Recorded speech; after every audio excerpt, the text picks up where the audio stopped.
سامعین، کیا آپ پریشان حال ہیں؟ دنیا والے آپ کی پریشانیوں کو نہیں سنتے؟ کیا آپ کے گھر میں بچی جوان ہے اور اس کے کوئی مناسب رشتے نہیں آتے؟ آپ کاروبار کے لائن سے پریشان حال ہیں، آپ کا کاروبار نہیں چلتا۔ آپ نے ان تمام پریشانیوں کے حل کو نکالنے کے لیے نہ جانے کن کن کے در پر دستک دی اور ہر جگہ سے ناکامی ملی، آخر میں تھک ہار کر آپ بیٹھ گئے ہیں۔ تو آئیے میں آپ کے سامنے ایک ایسا آسان نسخہ پیش کرتا ہوں، اگر آپ اس طریقے کو اپنائیں گے اللہ آپ کے تمام مشکلات کو آسان کر دے گا۔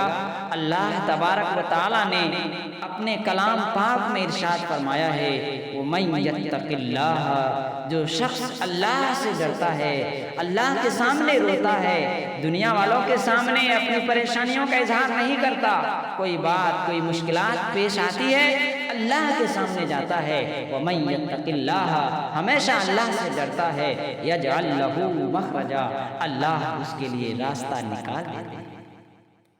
اور فرمایا کہ تم رزق سے پریشان ہو، کاروبار نہیں چلتے، وَيَرْزُقْهُ مِنْ حَيْثُ لَا يَحْتَسِبُ، تم کو اللہ ایسی جگہ سے رزق عطا فرمائے گا کہ تم نے گمان بھی نہیں کیا۔